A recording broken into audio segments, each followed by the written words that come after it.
Call this meeting to order for the Board of Commissioners. Is there a motion to adopt the meeting agenda as presented? So moved. Is there a second? All in favor, say aye. Aye. Aye. Okay. Okay. So I call the meeting to order for the Wilmington City Council. I will need to take a roll call so that we have, I believe, Councilmember Spears that is joining us by Zoom. So at this time, Mayor Pro Tem, are you here? Here. Councilmember Rivenbark, are you here? Councilmember Spears, are you here? I'm here. Okay. Councilmember Waddell, are you here? Here. Councilmember Andrews, are you here? Here. Councilmember Joyner, are you here? Here. And the chair is here. I will also have to ask for a motion to also adopt the agenda that has been presented before us. I will have to also take another roll call on that. Mayor Pro Tem, are you okay with the agenda? Yes. Okay, Councilmember Spears, are you okay with the Mr. Mayor, agenda? I moved to approve the agenda. Okay, you make a motion, I'm sorry, to approve the agenda. Second. Seconded by Mr. Spears. Okay, again, Mayor Pro Tem has voted affirmatively. Right. Kevin, do you vote affirmatively? Kind of, sort of. Yeah, kind of, sort of. Councilmember Waddell? Aye. Councilmember Andrews? Aye. Councilmember Joyner? Aye.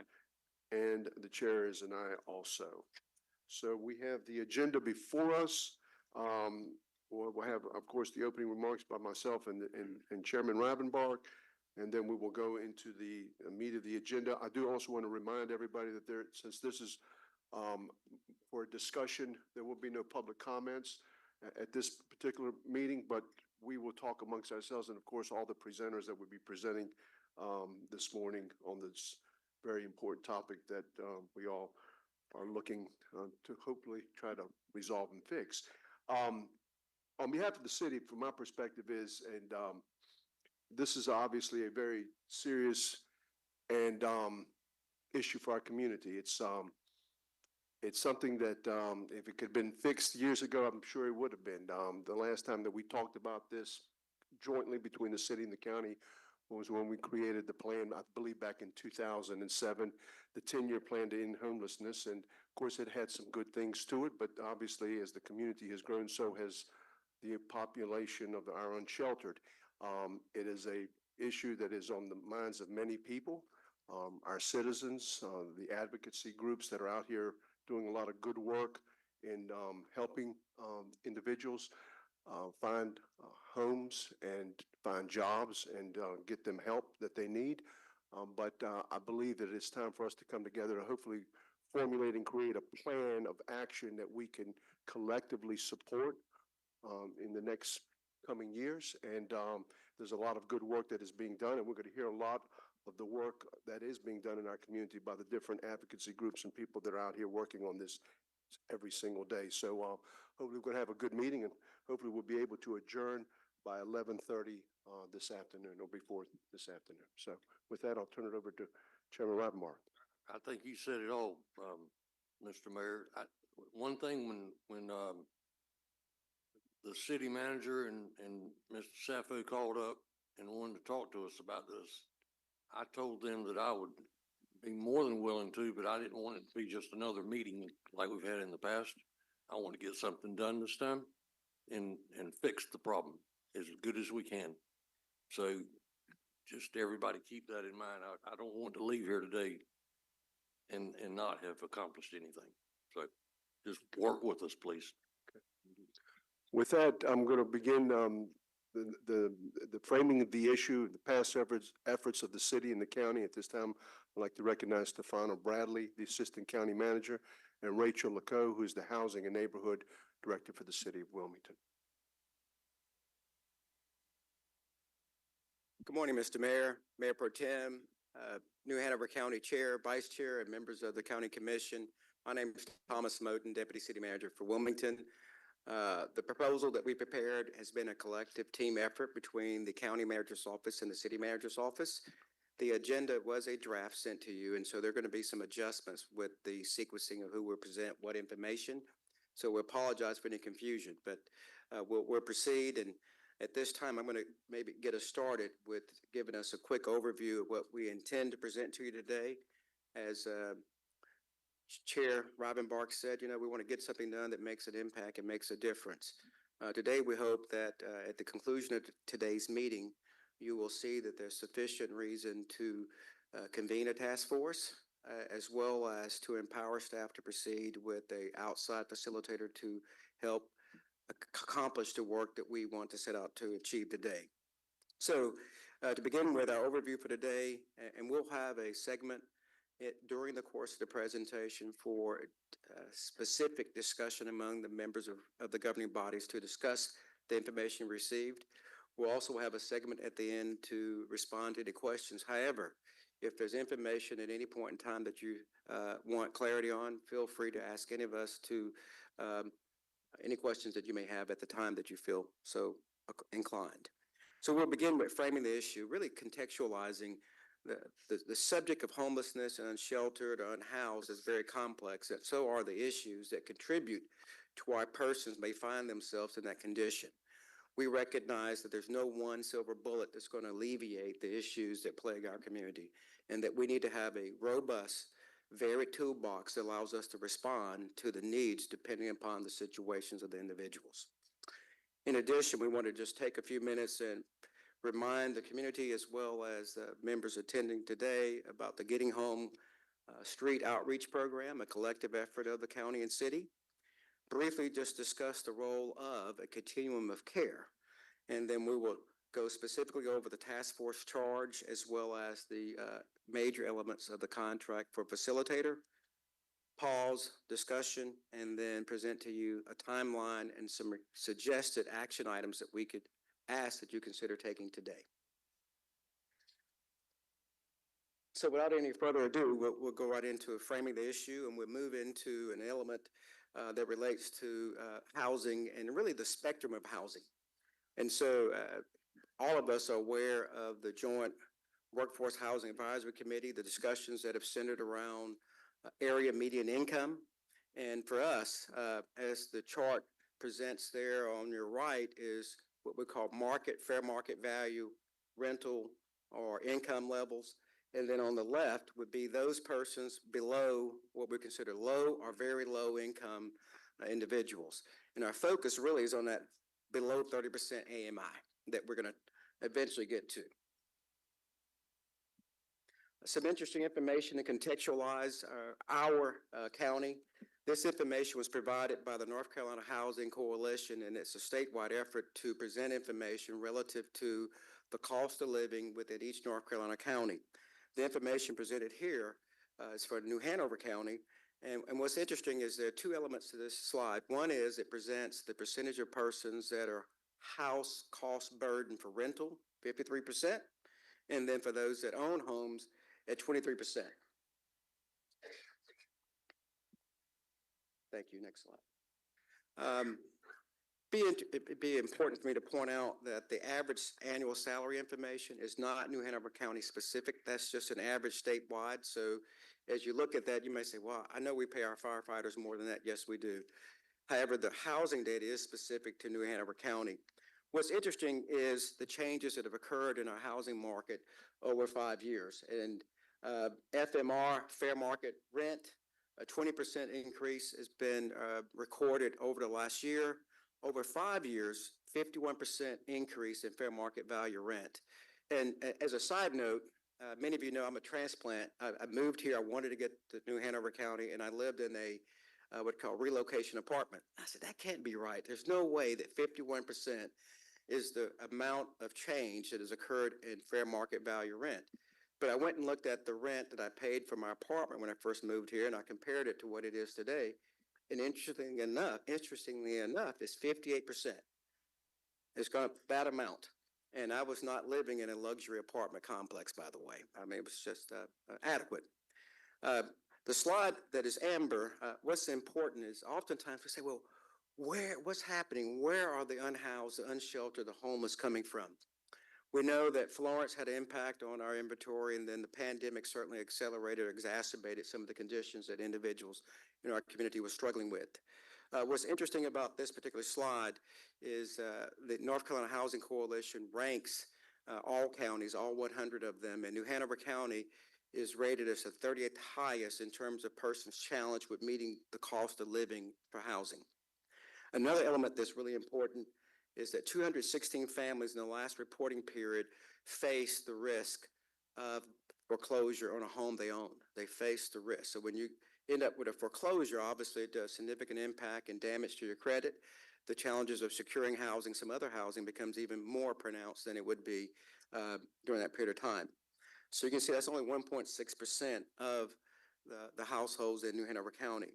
However, 3,000 plus individuals have been evicted from rental housing during this period of time, which represents about 15% of the rental housing market. So I shouldn't say evicted, but been filed for eviction, meaning if some acute response does not occur, they will be unhoused.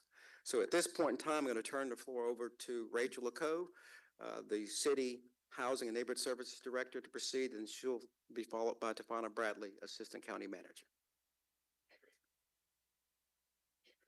Good morning, thank you. So as we discussed, while we were framing the issue, I think it's really great for us to start with the definitions. We talk a lot about homeless, but there's a difference between the unsheltered homeless, and that is the folks that we see living in conditions that are not intended for sleeping, cars, on the street, and encampments. Then there's the sheltered homeless, which is in your shelters, your transitional housing, and those types of that are meant for a temporary dwelling. When we look at the spectrum of the unhoused, as Tom mentioned, we have those at risk of homelessness. We have those who are in hotels and they're doubled up. But we also have those emergency shelters that transition. But the focus today is really on those encampments and that unsheltered population. Again, even as we discuss the unhoused, there is that distinction between the unsheltered and the sheltered. There's a variety of strategies from crisis intervention to permanent housing. The lack of affordable and supportive housing options adversely affects the ability of service providers to create the paths to successful permanent solutions when they're spending all their resources on those crisis interventions. Of course, emergency rental assistance is what we're using to prevent those evictions. So it's not that they are in that encampment or shelter, but it is an important part of that crisis intervention. The permanent housing, that's where we're talking about the housing choice vouchers, our permanent supportive housing, or alternatives that we've seen. Again, going off that history, in 2008, that is when the 10-year plan to end chronic homeless and reduce homeless in the Cape Fear region was released. There were two major goals: to provide that prevention and supportive services, as well as providing that permanent supportive housing, or permanent housing, excuse me. Following the release of that plan, the federal government kind of shifted strategies to consolidate the homeless assistance programs, and over time, we have settled into what is now known as the Cape Fear Homeless Continuum of Care, which we'll be discussing later this morning. Within the Housing and Neighborhood Services Department, the Community Development and Housing Division is responsible for providing affordable housing within the city and for eliminating housing affordability gaps many residents experience that contribute to homelessness. From 2014 to 2022, this division contributed to homeless production of 21 units of very low and low income housing, emergency shelter and services to almost 11,000 individuals, and 1,400 people went from homeless to permanent housing, contributed to the production of 76 units of permanent supportive housing. I'm going to turn it over to Tafana to go into a little bit more of the work that the county and city have done.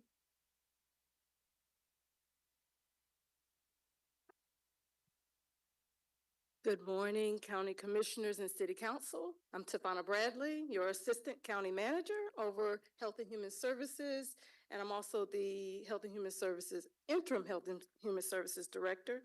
Today, we want to frame past, present, and future efforts to address the issue of homelessness, the unhoused and unsheltered in the city of Wilmington and New Hanover County. We know that homelessness has been an issue for decades, and there have been various attempts to end or reduce it. But over the past several years, there has been growing attention needed to address the issue in a more systemic approach. especially in the area of providing permanent supportive housing. Prior to 2021, New Hanover County provided funding to the Continuum of Care and United Way's 10-year plan to end chronic homelessness. We also have funded several nonprofit organizations that provide housing, services, and support, such as Coastal Horizons, Domestic Violence Shelter and Services, Eden Village, Family Promise of the Lower Cape Fear, First Fruit Ministries, Good Shepherd Shelter and Services, and the Salvation Army. To share some successes, in 2021, the county moved from just providing funding to also becoming a crisis intervention service provider. We started service provision to support our homeless population by hiring a social worker at the downtown library. We know that many people, including the homeless, come to the library with their own personal needs that could be addressed by a library social worker. Lucretia Munn, the New Hanover County social worker, began on March 23rd, 2021, and can assist library patrons whose needs are better served by a social services professional, especially the homeless that congregate at or near the downtown library. However, she also supports others with needs in all branch libraries. The annual cost of the library social worker is around $50,000. Also in 2021, New Hanover County launched the Emergency Rental Assistance Program, or ERAP, through funds appropriated from the federal government with the goal of supporting housing stability for eligible renters throughout the COVID-19 pandemic. The program expended over $12.5 million to keep families housed. In 2022, both the county commissioners and city council adopted an interlocal agreement to establish the Getting Home Street Outreach Program. This program pairs Wilmington Police Department officers and social workers to assist the homeless. Caitlin Maddox, social work supervisor, will provide a more detailed report later in this presentation. Although discussions regarding bringing a peer-led option of substance abuse services began more than 5 years ago with conversations with Trillium, the Healing Place of New Hanover County officially opened its doors on February 1st, 2023. The county constructed this 200-bed facility with detox and overnight shelter beds for those recovering from substance abuse. The facility construction costs were over $25 million. The county also provided startup funds, and the county contracts Healing Place beds. The Healing Place program is made up of 4 stages: detox, motivational track, recovery phase, and transitional care. In 2023, the Healing Place had 2,227 admissions between all programs, admitted 800 into detox, which officially opened in May 2023. 814 individuals were admitted into the long-term residential program. 613 individuals utilized an overnight shelter bed, and 1,000 shared that they were unsheltered upon entry. In success for permanent housing, the city and New Hanover County have supported permanent housing products.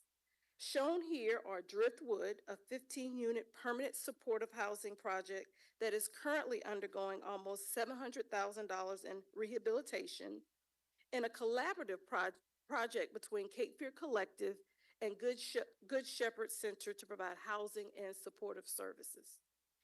Eden Village, an alternative affordable housing solution of 31 tiny homes, was funded by both the city and the county. The city funded just under $300,000 to Eden Village through ARP funding and proceeds from the sale of Optimus Park.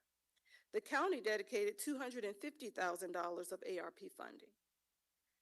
The city funded Good Shepherd Center $550,000 for its 40-unit permanent supportive housing development, Lakeside Reserve. While we recognize the great work that has been done, there is still the need in the community. Some projects in the pipeline include State Employees Credit Union, the Sparrow, a Good Shepherd community that will be located on the site of the former City Wilmington Fire Station, This permanent supportive housing project was also awarded pre-development costs from the city. Starway Village, which just celebrated its groundbreaking, is a 278 affordable rental units housing complex, which will be priced at 60% of the area median income. This project is supported by the city, county, and state. The city, 4.2 million. North Carolina Office of Recovery and Resiliency awarded 9 million in community development block grant funds, disaster relief money to the city of Wilmington to support the project. New Hanover County, 2.3 million. Also to come is a New Hanover County project, the Robin Hood Substance Abuse Facility, which will be a renovated facility, which will have a 36-bed facility for medical detox and crisis stabilization housing for patients who might otherwise become homeless. In 2023, New Hanover County purchased the property with an overall budget of $7.7 million. And finally, also to come will be the new Salvation Army shelter on MLK Parkway. Next, you will hear about the street outreach efforts in the municipal services district and throughout New Hanover County. First, you will hear from Christina Haley, Vice President of Wilmington Downtown, Inc., regarding the efforts of Block by Block.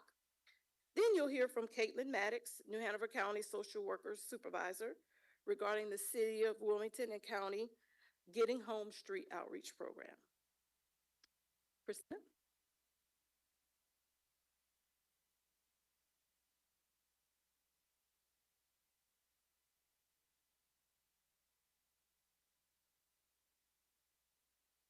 Good morning. Seems my slides are a little bit off, so please bear with me. I'm really encouraged by you all as leaders today, and I'm honored to stand before you to address the critical issue that has been in the forefront of our downtown community. I firmly believe that fostering a strong sense of community around this issue can achieve significant progress. And today I commend you for convening this forum as it signifies a significant step forward in our collective mission. For nearly half a century, Wilmington Downtown Incorporated has been the pillar of economic development in our downtown area. Our commitment to maintaining a vibrant district is evident through our ongoing partnership with the City of Wilmington and New Hanover County, and is demonstrated by our willingness to pursue services that underscores our dedication to ensuring a clean and safe streets and is essential to the prosperity of our community. In the 2022 tax year alone, Wilmington Downtown saw $723 million in property tax base. As part of our commitment to the city, WDI utilized $584,000 of municipal services district tax base to fund essential services for the fiscal year 23. This is a breakdown of our municipal services district contract. Our ambassadors program constitutes about 33% of that budget and plays a vital role in maintaining the cleanliness and safety of our streets. Additionally, street outreach efforts comprise approximately 14% of that budget and are essential in addressing the complex needs of individuals experiencing homelessness within our central business district.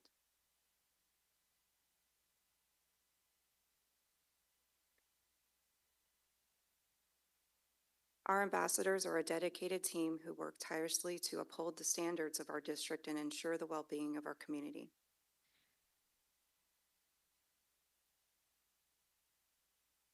This is our team.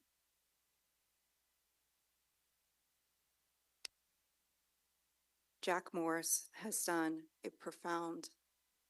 just had a profound impact on our community.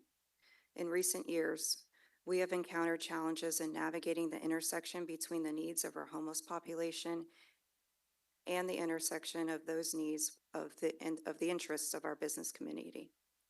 Recognizing the urgency of this issue, in December of 2021, WDI took a proactive step in hiring downtown Wilmington's first street outreach worker, and that is Jack Morris. His presence has been nothing short of transformative. His unwavering commitment to serve our community and addressing the needs of those experiencing homelessness has had a profound impact.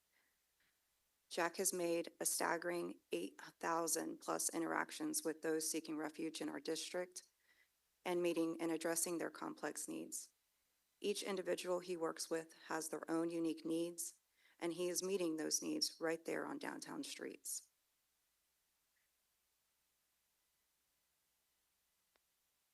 This is our year-over-year comparison since the inception of the Street Outreach Program. In fiscal year '23 alone, Jack is working with about 75 active individuals. He has interacted with more than 200 unique individuals and has helped reach a number of services, including food stamps, Medicaid, securing a North Carolina identification, reaching shelter, detox, rehab, or housing, and has intervened in mental health crises. Here are some notes on some more recent success stories. Jack has helped a veteran we now have a veteran currently in rehab after years of drinking on the streets. 2 individuals who have frequently interacted with police downtown are housed. We've utilized funding to reunite individuals with families outside of Wilmington, and we have linked multiple individuals with Med North or Coastal Horizons to get their mental health taken care of. When I speak of challenges, this is what we're finding. Personal property left on vacant storefronts, sleeping in vacant lots. Here's another picture of personal property left in our downtown district. This is some trash removal near River Place. And this is actually a photograph of a before and after of our ambassadors cleaning up that small encampment. Trash removal in Betancourt Alley. And trash removal behind the alley in River Place, near River Place. Over the course of 2022 and 2023, we have tried to alleviate the conditions we have found underneath the 3rd Street Bridge. Working with NCDOT, the MSD, and other social services groups, we conducted several trash cleanup efforts and outreach to those living on DOT property.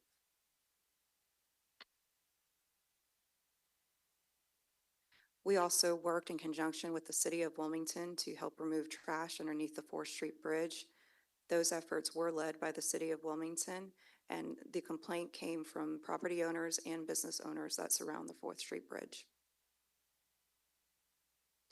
I think we could all agree that no one should live in these conditions, and our district should not have to suffer from severe public health issues.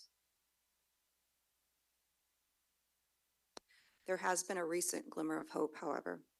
In addition to the great services already provided in the Good Shepherd Center, the Healing Place, Coastal Horizons, and many others, we have been blessed by our faith-based groups who have worked tirelessly to provide shelter near our central business district. The warming shelter opened for a week last month and at one point served 140 individuals in just one night. On Mondays and Wednesdays from 9 a.m. to 1 p.m., a daytime shelter opens up at First Baptist Church through space donated completely free by the congregation. These additional services by our faith-based community have offered hope for those seeking refuge in our district and, anecdotally, provided relief to our downtown business community. I hope this provides some insight into what our organization has done to maintain the vibrancy of our district and what we have done to serve the range of individuals who are in need within the MSD. I want to express my gratitude for your dedication and commitment to addressing this issue, and I hope we can all work together to build a more inclusive and compassionate community where everyone has an opportunity to thrive. Thank you.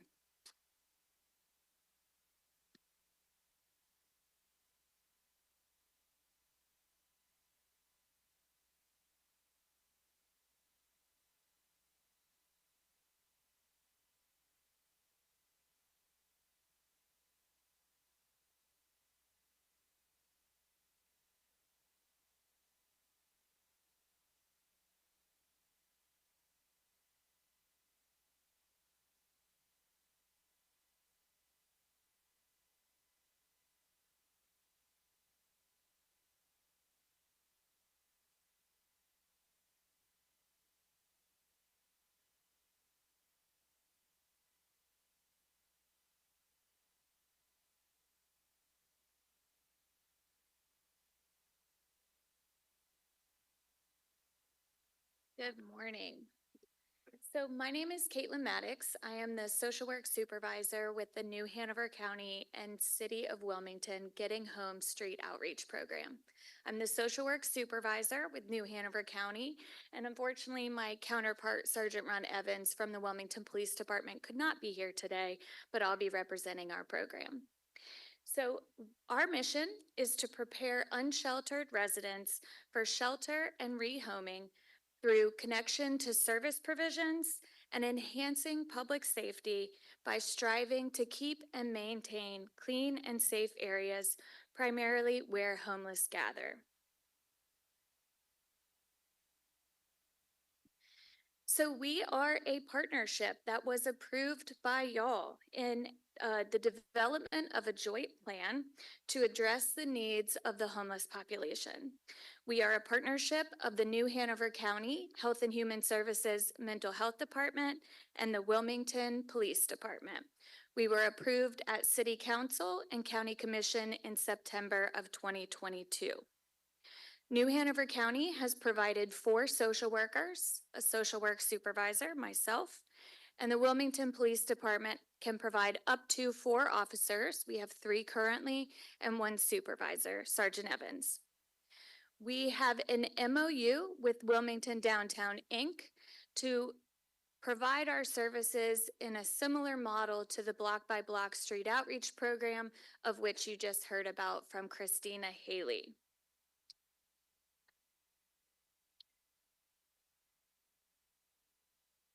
So we have a goal of building upon strong collaborations with and in between local homeless services and to create a continuum of service delivery and strategic use of resources within our community. Our social workers are assessing the needs of each individual and connecting them to services based on their self-determined goals.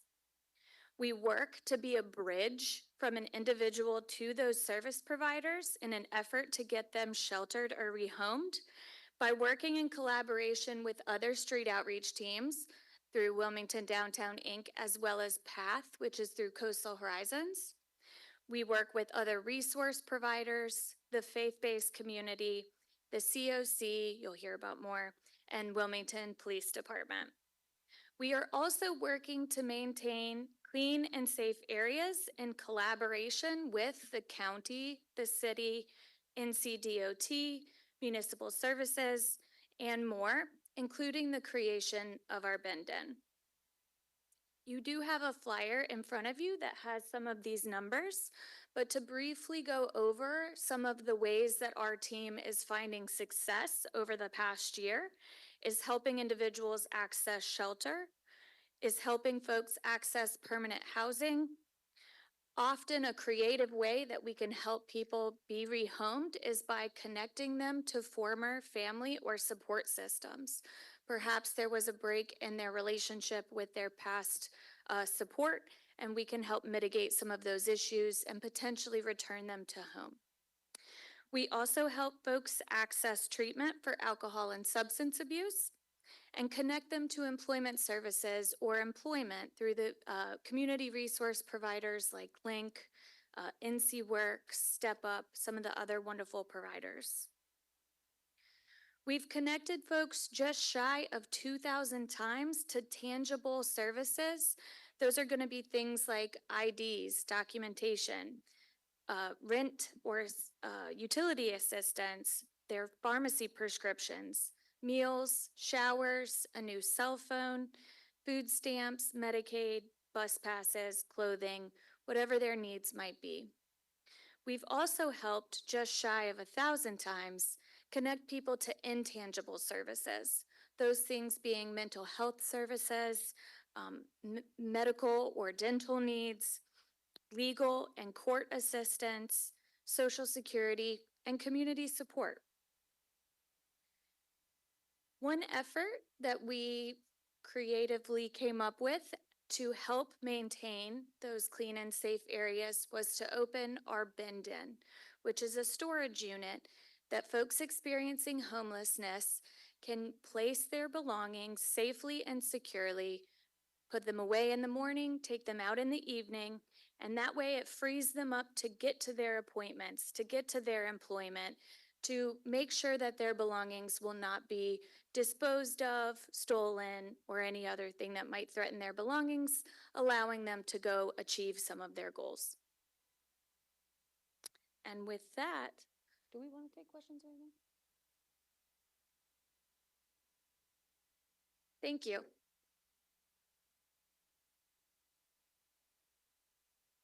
Thank you. So now I'm going to talk a little bit about the homelessness and the role of the continuum of care. A continuum of care is a community planning body that coordinates homelessness and preventive activities.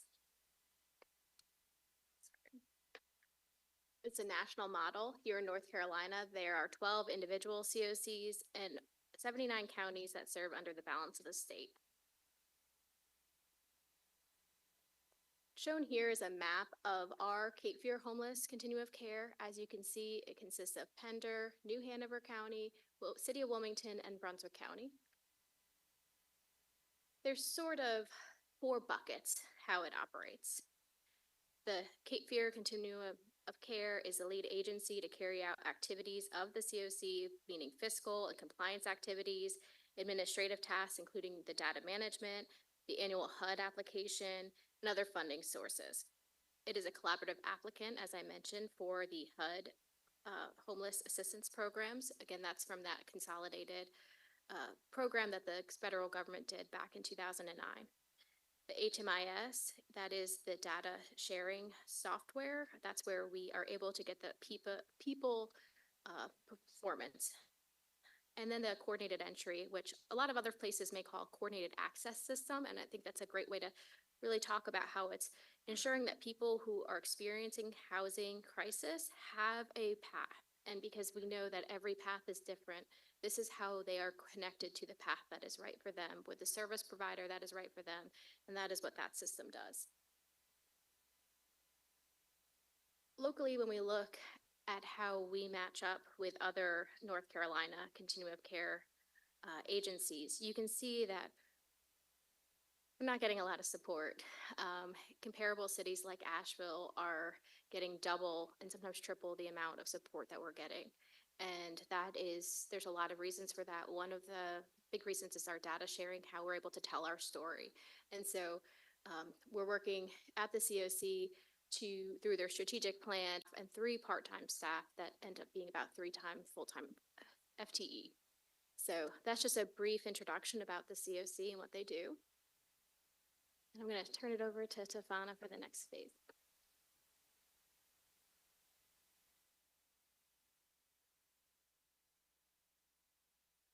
Well, that was a lot of information, right? Some of it you may have already heard, and some of it was probably new. We wanted to make sure we framed the issue for you before you started the discussion. So what I would like to do is share the charge for the task force with you.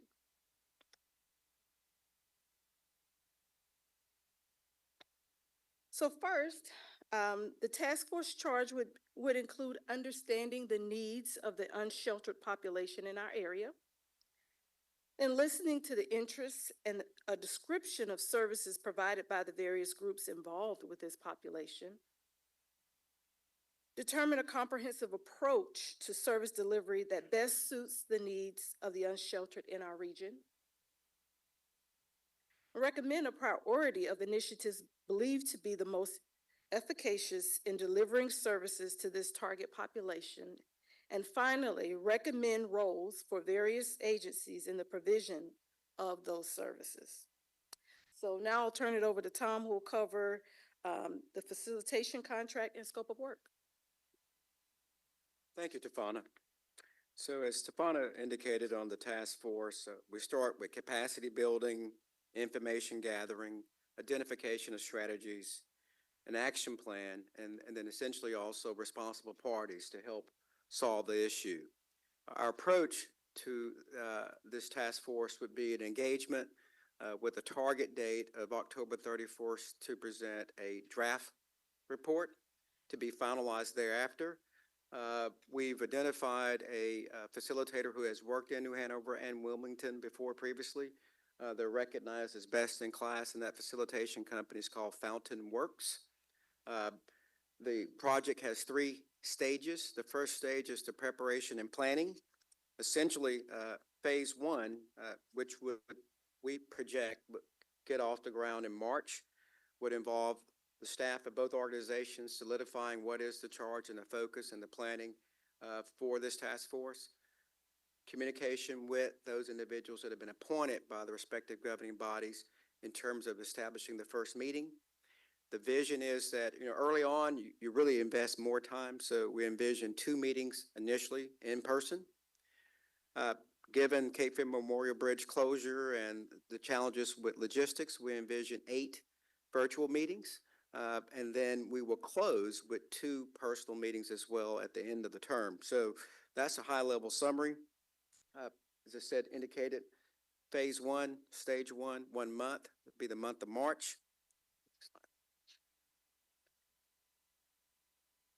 Phase 2 or stage 2 would be months through to 2 through 10.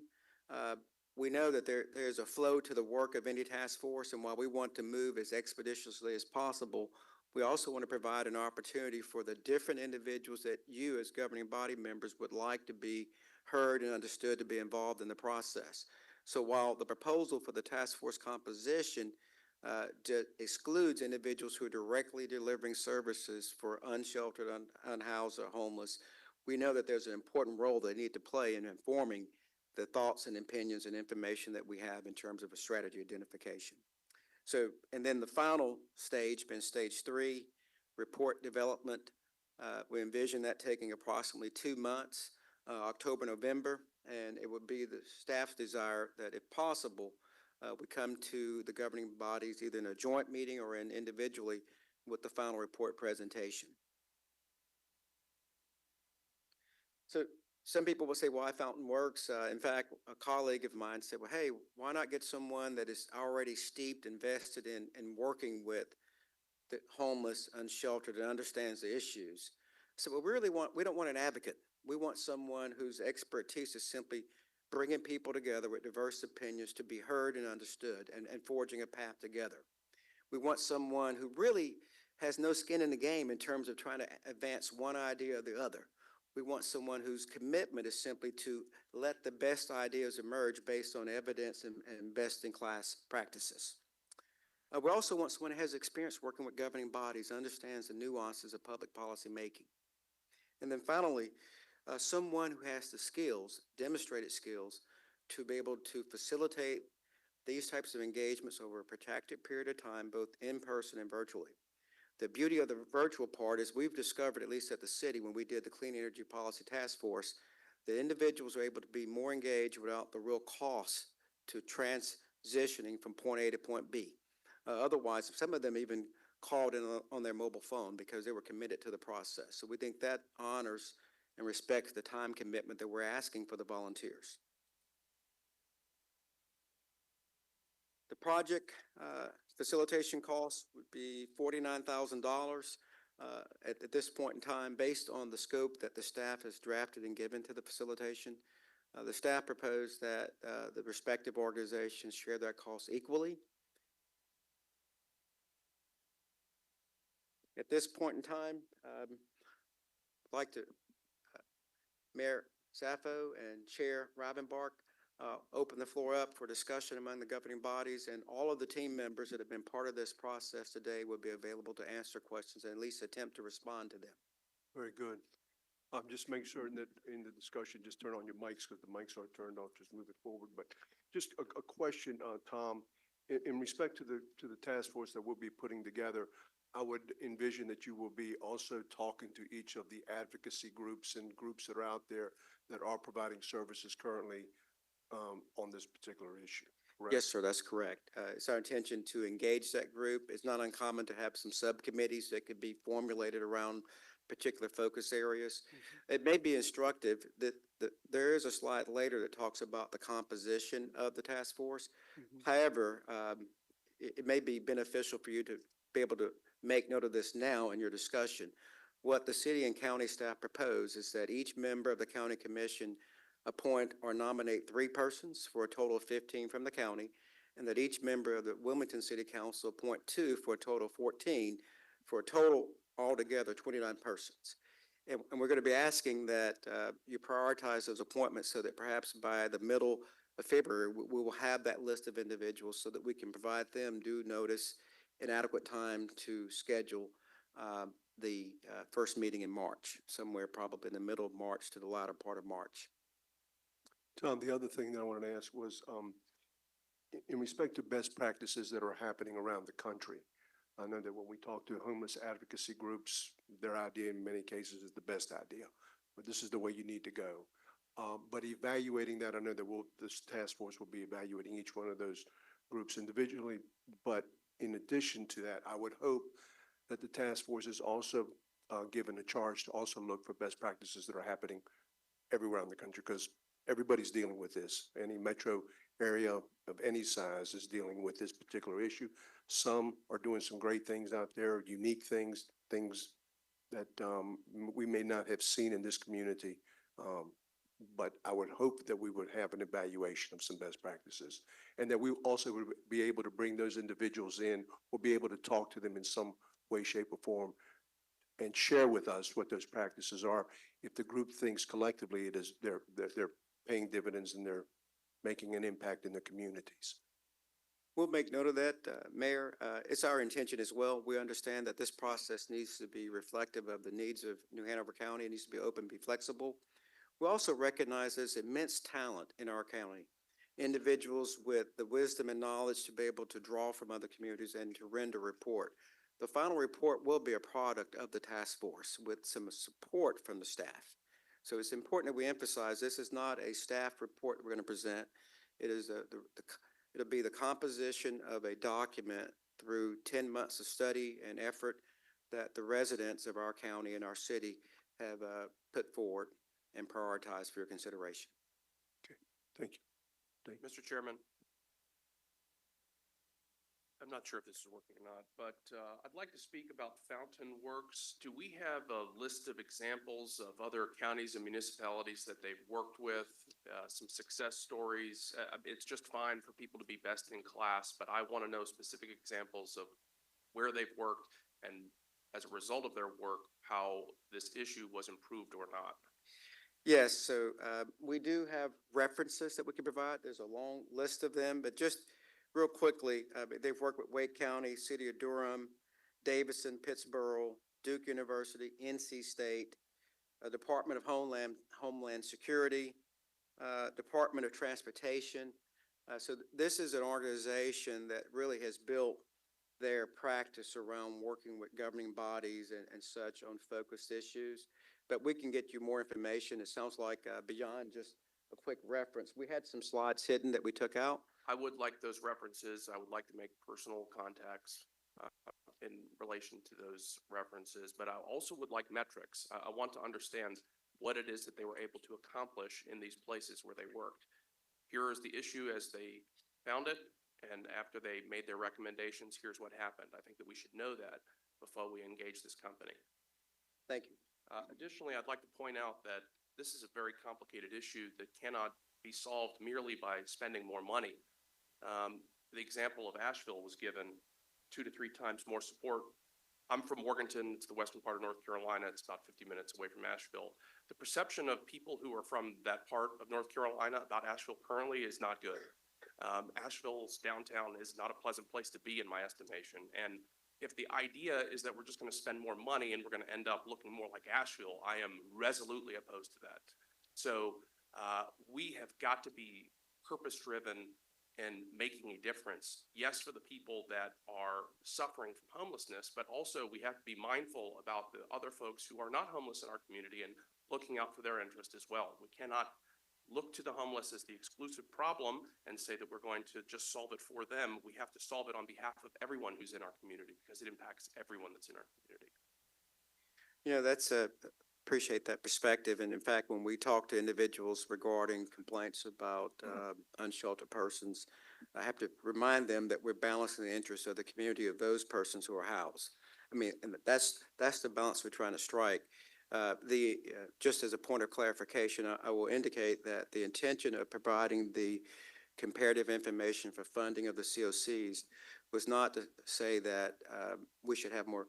It was really to show that there's $37 million annually coming to North Carolina, and that the share of federal funds that we're getting needs to be increased and maximized so we can leverage our local dollars. I think we're missing an opportunity to take what the city and county are contributing to solve this problem, and we're showing that Asheville, by comparison, is getting 4 times the amount of federal money to solve their problem. No, That was the noted. intent. I just think that it's important for us to point out to the public that merely spending more money is not the solution to this issue. Absolutely. It is about actually developing those best practices and then implementing those best practices. Some of them may be very cost effective. I don't know them. I'm not suggesting that I do, but I just don't want us to think that the only way that we solve this is to spend our way through it. That's not going to be the solution. Absolutely. We agree. Mr. Waddell? Thank you, Mr. Mayor. I assume that the committee that we appoint would be operating on up-to-date data on what our current homeless population is in the community as they're making their decisions. Where are they going to be getting that data? Who's aggregating? Will it be coming from the CSCs, the HMIS system? I think we need to get more than one source. We know that point-in-time count, which is just one indication of the extent of your homelessness, it's a snapshot on one day. But we really need to look to the community to help inform us about what that picture is. My concern, and I think a charge, would be that anytime I've heard of the point-in-time count, we have a hard time with the data collected, getting data points on whether the individuals are residents in New Hanover County, how long they've been in New Hanover County, and you know, whether or not we're actually serving people that have been in New Hanover County for a while or just now arriving here for our services. So any way we can aggregate and accumulate that data will be, I think, wildly helpful, not only for this committee, but for this group once we're actually looking at the solution. To Commissioner Scalise's point, I couldn't agree more. If money were the solution to homelessness, I think we'd have solved it across the nation by now. There's been billions of dollars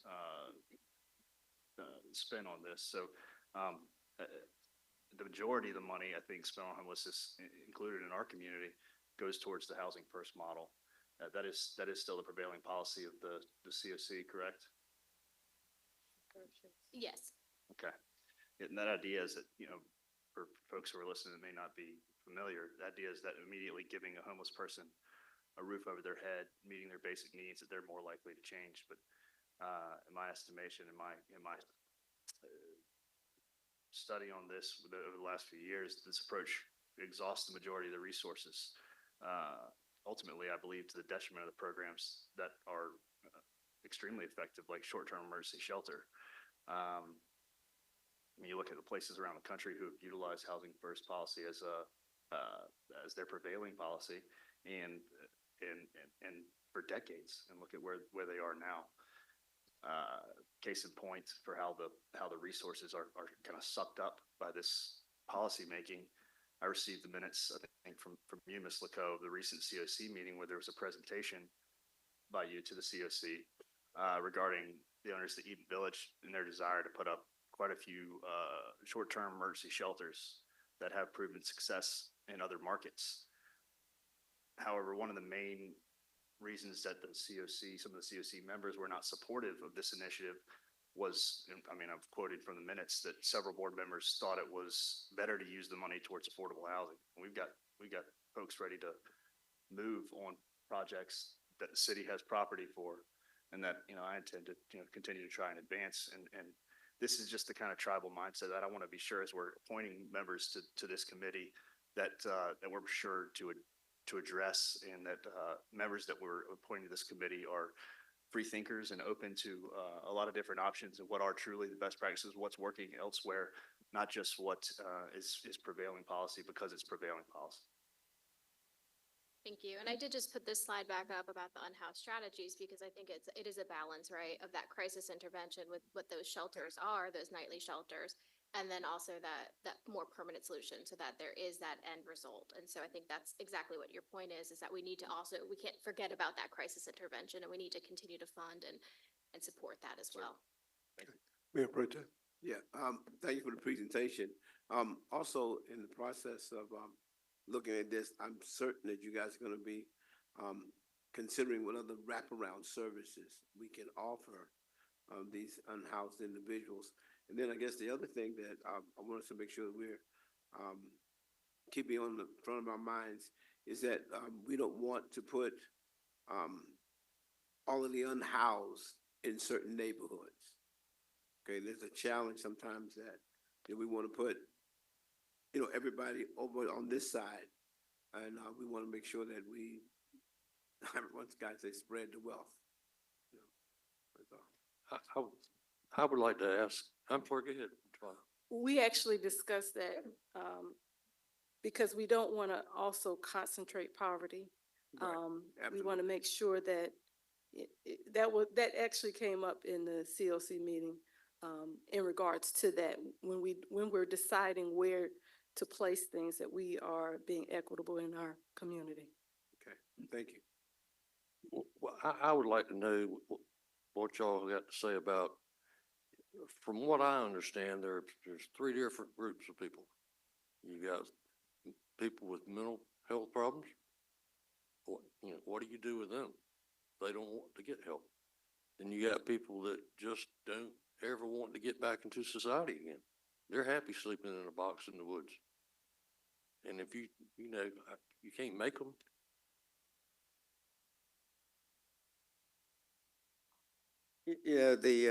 I think that'll be one of the elements of understanding as well as garnering best practices that this task force will look at and evaluate.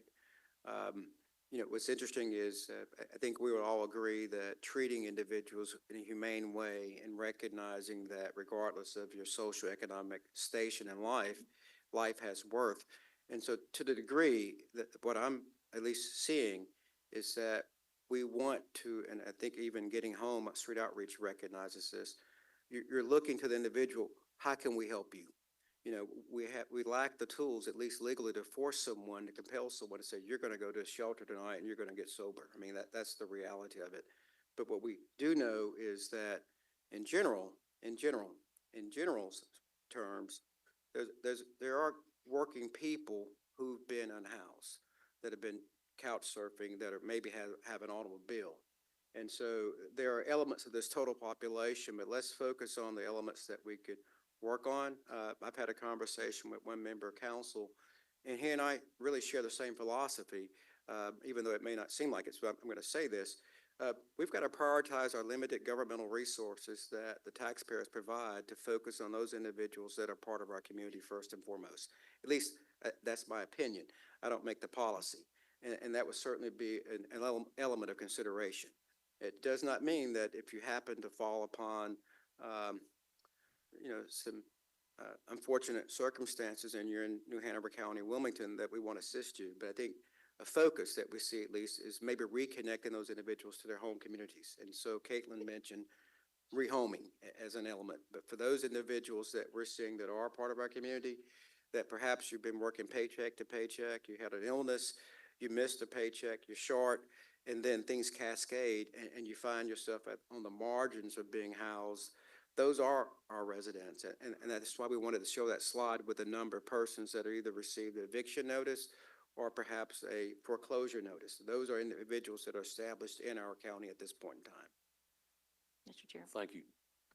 A question. I have two questions. The first one, I noticed that the COC covers a tri-county area, and New Hanover is certainly a smaller piece of that area. Just curious if you have any statistics on are more people concentrated in our area, and how has the unsheltered changed from year to year? Is it growing? Is it growing by a certain percentage, or do you have those type of numbers? That's my first question. And the second one would be, these 29 folks that we're going to put on the committee, what would we describe to them that their role would be?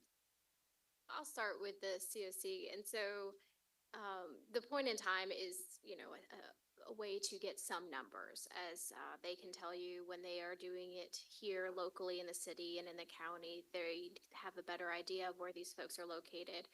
As far as with Pender County, I know that Andrea had spoken about when she was going on her count, they thought there was someone here and they go there and it's more spread out. It's a larger area. And so they're running it, there's the rural homeless versus the more urban homeless. And so they struggle sometimes with that. But as we get better and more efficient, sometimes our numbers may look different. And so we've had a lot of changes over time. And so we're working through what are good numbers. So I know that doesn't really answer your question, but just so that. Yeah, I was just curious if you had seen a percentage increase, let's just take New Hanover County then. Have you seen a huge increase or 10% or 20? Do you have any idea what we're looking at? Well, we'll get back to you with that information to show that over time, if that's okay. Okay, and then the second part, what do we tell these people that we're going to appoint to these committees? What would their role be? What would they do? So as I shared the charge, similar to what we've done in other committees, like the workforce housing, they will have a charge, and the mayor mentioned one thing that we can add as far as researching best practices. They would do all of these things to come back together and bring a product or deliverable to you all after the 10 or 11 months. We can probably prepare something for you all to be able to share. I think that's important, that we need to let these people know, what they're expected to do, because this is a tough task to be on that committee. Yes, it is. We recognize that there will be bylaws or more detailed information for the body. We'll get that to the respective groups. At this point in time today, we wanted to see if there's an appetite for proceeding with the task force and not do all the work without hearing input from you, so we can make sure we shape the work that they should deliver that meets your interests and your appetite for action. So we're taking notes now, and we'll be happy to take notes in the ensuing weeks to make sure that that information reflects the outcomes that you believe are most important, helping us at least make progress on this issue of unsheltered persons. Tom, Yes, sir. there's another portion of this that I would hope that the task force would evaluate and look at, or at least make certain that we have a thorough understanding.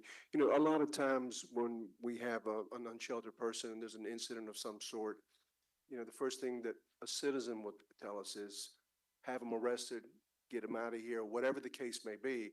I would like to make certain that we have a thorough discussion with law enforcement as well as the judicial process in our DA's office as to how they prosecute these types of cases. What are their First Amendment rights based on what the Ninth Circuit said to the Supreme Court that upheld a lot of the things that we're seeing out in the streets today, where people say, we want you to arrest these people, understanding that they have a right to be there. We need to make certain that we understand what those rights are. So when we have folks that call us and tell us we want these people removed from their property, we have some understanding of what we're dealing with from the legal side of it and what the judges are saying also, because we may be charging somebody with something, and when it gets down to the courthouse, the judge may be releasing that or throwing it out. We need to have a very thorough understanding of how the judges and the judicial system is handling these particular cases. And I'd also ask that you also make sure that we have a thorough evaluation and talk to the hospital that are dealing with a lot of individuals that are going there, as well as all of our mental health providers. I think that's critically important that we have it to talk to each and every one of them. And then I would also hope that with all the faith-based groups that are doing tremendous work out there, there's some sort of a coordinated effort as to how do we implement what they're doing with the overall arching plan will evolve into. I think that's critically important, because if we have somebody out here doing this, but not part of the plan, and yet asking for funding that we hopefully will support collectively, I think it's going to be extremely important that the faith-based group work with us in this endeavor, because they're doing a lot of tremendous work out there. And without them being partners in this, I think that here again, we'll have rogue individuals doing different things, and not to say it won't happen, but I just think it would hurt the overall arching plan. Yes, sir, Luke. Quickly, to the mayor's point, the national data kind of varies, but there's this idea that substance abuse and mental health disorder are really not a leading indicator for homelessness. I would push back on that and say that 50 to 80% are dealing with substance abuse, mental health disorder, or both. to that point, I served on the joint opioid task force with Chairman Rivenbark and Lake Commissioner Deb Hayes. And the county has a pretty impressive dashboard that can get pretty dialed in on opioid issues specifically. I would hope that we would integrate that data into this committee's conversations as well. Mr. Chairman, you know, this book I often read, it reminds me that the poor will always be with you. And that's not going to change. And there, in my opinion, is an inherent responsibility of those that read the same book that I read to understand that and understand the responsibility that's given to all of us in regards to those that find themselves as one of the poor. The phrase I often say is, there but for the grace of God, there go I. You know, I've seen folks in our community who have been at the highest of heights financially, broke, busted, and disgusted, and lost everything. I've seen wealthy folks in our community commit suicide because they've lost their wealth and don't know where to turn and can't take care of their families. And these are prominent individuals who have decided to check out of life because money's gone and they can't make it. And so I don't want us to lose the compassionate side of things as we look at situations, because at this table right here, it could be any of us. Someone could have a mental breakdown today and find yourself in a very different place tomorrow than you are today. And if you're in that state, you would probably want someone to have some sense of compassion and understanding about where you are, because it happens. People die every day. Deb Hayes was here a year ago. She's not here today. Things happen. And it's important that we keep those kind of things in mind. For me, I'm not sure that having another task force is the answer. We have had multiple task forces. We've had one on affordable housing. We've had one on community relations. And what I often find is that these folks spend tremendous amounts of time meeting and making recommendations to the city and the county, only for us to rebuff their recommendations. And so I find that we waste people's time and their talent by not taking into consideration the things that they bring to bear. I believe that we already know what the problem is and what the challenges are. For years, we've had a 10-year plan to end chronic homelessness here that evolved into the COC. There's no new information. My wife and I were talking today about this verse in the Bible that says there's nothing new under the sun. There's really nothing new under the sun. We understand what the challenges are. We have organizations in our community that work in this realm every day. They are the community experts on what we need to do to help. And I would want us to work diligently with those individuals and organizations to empower them financially and otherwise to continue to build capacity in their organizations to do the work. I don't need a consultant to come here and tell me what the problems are. They don't live here. They're going to regurgitate what other people have told them. When it comes to putting a task force together, just like when we have the outside agency funding committee that helps decide who gets funding for the county, most of these folks have no idea what these community organizations do, and therefore reduce funding based on the lack of information. If you're going to be on a task force, I want you to go out and talk to folks that are homeless, that are unsheltered, and have a real conversation with them and understand what their needs are. Not in theory, when you heard someone in the meeting say, well, this is what they need. There's this phrase that during the Thanksgiving holidays, folks were delivering Thanksgiving baskets, and they took this woman a turkey. And her comment was, you assume that I have a stove to cook this turkey in. We make assumptions about what people need as opposed to asking them directly, what do you need?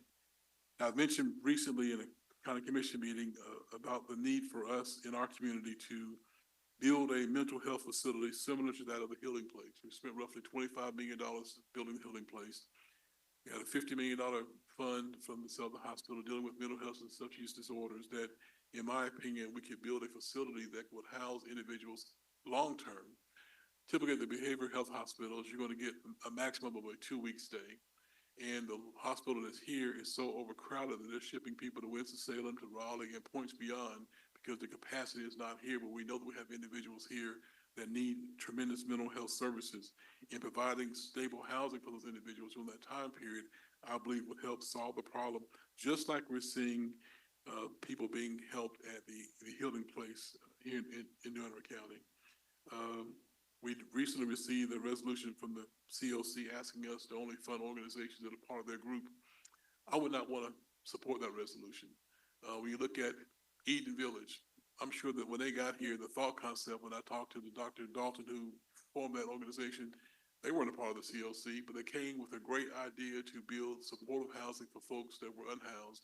And they've done a pretty darn good job in providing transitional housing and with plans to do more. I would hate to stifle creative thoughts and thinking by folks that are coming from other places because they're not tied to a group that may have their own thought process in place. And instead of fostering creativity and new ideas, limiting those things based on we've done it this way always. Those are my comments for now. Thank you.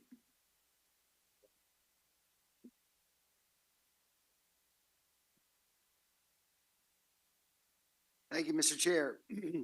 Tom and Tufano, Rachel, you've put together a pretty impressive list of what we have already happening here in town. I mean, it's between the COC, the Getting Home Project, the Healing Place, Salvation Army, Good Shepherd, WDI, MSD, Eden Village, our own Department of Social Services.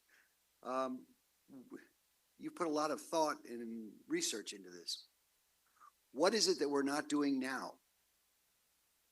It's an honest question. And as a follow-up question to Commissioner Barfield, I'd like to know what the problem is between the HMIS and the Eden Village and why the Sam Hill, a breakdown has come between two well-meaning programs and they can't work it out together. Those are two different questions. So what is it we're not doing now? So, thank you, Commissioner. What are we not doing now really goes to the crux of what this evaluation be, which is a gap analysis, a total inventory. A couple of things, at least from where I sit, and I've been in this space for some time, and a regional approach to sourcing the solutions is certainly missing. I find that to be problematic, that the center, the hub for these services that meet the chronic homeless are centered in one community, New Hanover County, and yet because of the paucity of other resources in other counties, the reference without any doubt is here's where you go to get the help. And so I understand that by co-locating a lot of services in one area has some economies of scale, but there's also an operating impact and a cost. And so we need our partners to be at the table, to also balance out. I mean, you shouldn't have to travel from your home county to come here to get some assistance. I think that's one area at least. And I would say in my limited informed opinion, the other would be an opportunity for people to go somewhere with dignity during the daytime. That there is a need. We see them in our public spaces right now. Where do I go? The overnight shelter is closed. I've got to leave. We know that there is a need for people to be somewhere and to also be able to do more than just have breakfast and lunch at some public place. I think we're also missing focus and listening to the residents who own property. They're saying, here's how the conditions, if left unattended, impact my quality of life. We hear that quite a bit. I'm sure the county commissioners do as well. We know that there are people that are what's called invisible homeless, and that's Tom Moten's phrase. They have a car, they have limited means, all their possessions are in their vehicle, but there's nowhere really for them to go overnight and feel really safe to park. If you have an RV, you got RV parks that you can go to. At least park your RV, but these are individuals that, that are mobile. We have individuals that in the time that we've been working on workforce housing, homelessness in the last 5 years that have been housed only to fall out of being housed. And again, that goes to the choice. I don't like this model, something else. So I think some focus on reconnecting individuals to their home communities would be important as well. But there's probably more solutions that are out there, and it goes to what others said. The people that are working in this space really need to be considered knowledgeable and informed, and let us go back to them. I do think we're lacking a cohesive strategy for the region so that you can have 12 oars in a boat, but if all 12 oars are rowing at different cadences, you get somewhere, but you're kind of going around in circles. And I think we really need to have a strategy that we can agree and support, that we're all working together. to advance someone from the farthest end of the spectrum of being unsheltered to eventually being a healthy individual who's contributing to our community and eventually being housed. And Tafana and Rachel can. I'll just add, I think you said it very well, but yes, having that inventory of how many low barrier beds do we need? How many no barrier beds? What does that really look like for what our needs are here locally is what we are making, what we are lacking to be more strategic with the investment that you all have made and that the federal government has made. So it helps us make more of that strategic decision making. And to my other question about this disconnect that's happening,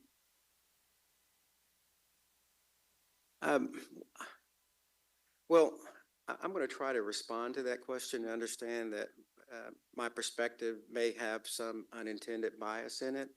But for me, as you study the issue of unsheltered homeless, you also understand that at the end of the day, the data is really about a person. It's person-centered. And my challenge, at least in working in this space, is if I don't understand the inventory, if I'm in business and I have an inventory of widgets, but I don't know when one goes out the cash register, I don't have an idea of what's left. And so to me, it's important that all participants in our region at least share their information about are we helping one individual 10 times, or is it 10 individuals one time? And so the importance of your homeless management information system, one is to provide a means to identify the persons that are suffering at some level of a crisis and then provide an intervention. You also want to provide intervention that is equitable. So if Tafana's been in line waiting for help 30 days before me and she's from Wilmington, and Rachel just sort of happens to fall out and needs help the next day, Rachel goes to somebody right away and says, oh, we're going to take care of you, but Tafana's still out there 30 days. So the HMIS, at least in my mind, as it works, is a vehicle to understand the extent of the needs. They also use tools to assess the severity of the need. And I'm going to probably call this a social vulnerability index. That's my phraseology. Other communities refer to coordinated entry, which sounds a little abstract. That's the phrase we use. They call it coordinated access system. How do you access the services that exist in the community? Coordinated entry seems to miss the point. It's more focused on what's being done than the outcome. The tools that we have ought to be focused on the outcome. And the outcome is to provide access to individuals based on their needs, but we've got to understand what they are. So the tension, I believe, at least when I served as a representative of the city of Wilmington on the COC board, was that of having participants, not just Eden Village, but a number of individuals that are saying it's not important that we use the tools to identify who we're helping, and it's not important that we report out who we're helping. And so there are a variety of well-intentioned individuals that understand that how do you solve the problem if you don't know who is being served and helped? So the question may not be, should they use the system that the COC has, but some system of reporting out how they're identifying and who they're helping. Does that perhaps answer your question? It's a very rational discussion. Has anybody talked to Tom Dalton? Tufan, I see your head shaking. Yes? I mean, I just can't believe that we're having this kind of disconnect on something so basic. There have been discussions and with others in the community with concerns. And I always forward them to the chair of the COC and the director of the COC so those discussions can be had. And through a conversation I had this morning with Kyle, there have been conversations. So they are trying to work that out. Thank you. I've spoken with Dr. Dalton about this, and he, to Commissioner Barfield's point, doesn't want to be limited in the way and approach that he can go about trying to solve this issue. And I think that encouraging, cultivating creativity in the private sector as well as in the government and nonprofit sector is something that we should be striving for. I also have concerns about forcing organizations and concepts like his to fit all within the same neat little box. I don't know that it's a good call, and I don't know that Dr. Dalton agrees with that approach, and I guess we'll see what happens with it. But he's done something I think pretty good, pretty important. Should be commended for that. I'll just chime in and say that one size certainly doesn't fit all. And what you're describing to me is triage at the ER. And unfortunately, you have folks that dying in the ER because the nurse says, this person is not that bad off, this person is a little worse off. And because no one's really assessed anything, they just look at what they see on the periphery. And when I need help today. Not for you to go through a system to see where all I've been. You know, for me, this is just another level of bureaucracy that's gonna inhibit helping people as opposed to now we're paying someone $50,000. That money could go to a nonprofit that's doing the work already to really help people solve this problem, so to speak. I know it's a tremendous challenge here. My father, for years, owned rooming houses. And I'm thankful that he sold them about 3 or 4 years ago, because to me, he was getting too old to do that work. But I used to help manage those rooming houses. You had individuals that would pay $50, $60 a week to have a place to stay. In this community house, everyone uses the same kitchen, same restrooms, couple restrooms in the place. But these are folks that needed that type of housing, and some stayed there for years. It was their form of affordable housing, and they built community in those places. And we have some in the city that are grandfathered in, and that serve a population, and those rates are going up now. But those are individuals that could also be counted as homeless if those units suddenly disappear, as some have turned into residential homes because the market got so hot in our community. But what I don't want to do is create another level of bureaucracy and have one group says that we're the clearinghouse for who gets what in our community, when again, they may not have all the best practices, and someone else can come here and do something very innovative that can move the needle, as opposed to not.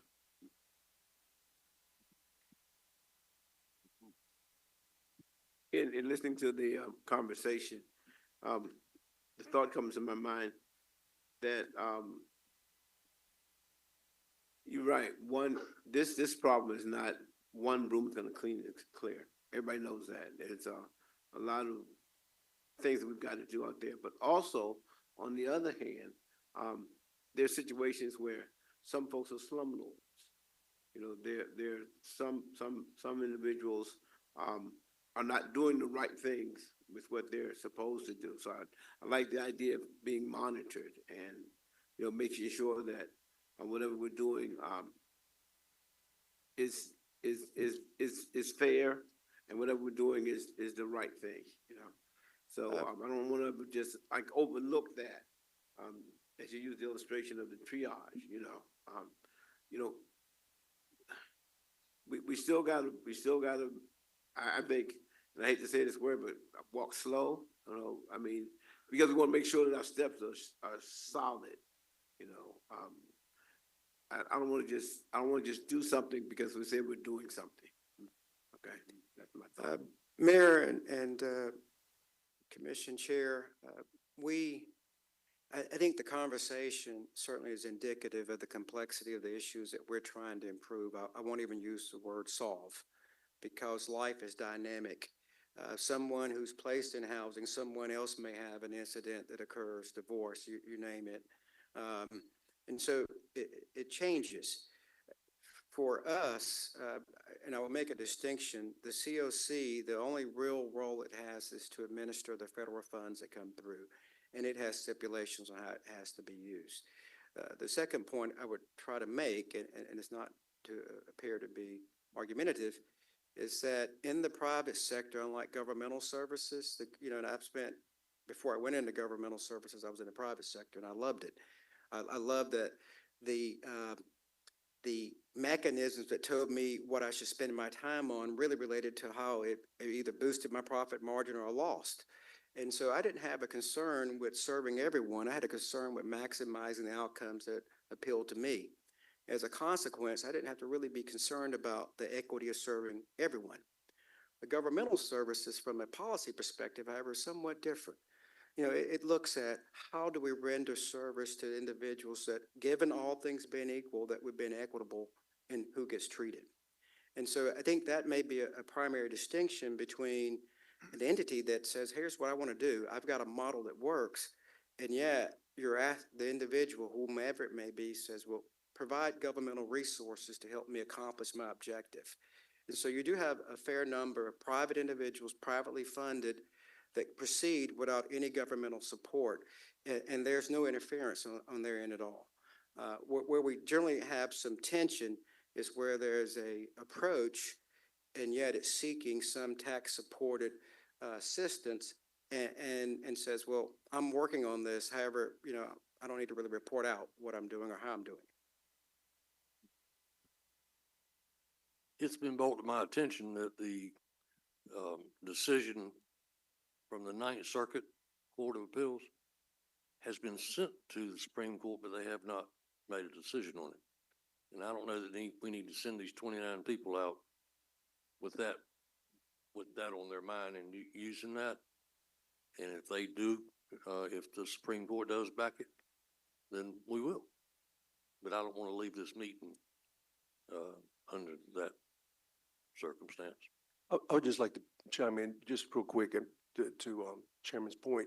I would like to have a thorough understanding. I know that David is the district attorney there for our community, to really get an understanding how the judges are viewing when we're writing citations to individuals.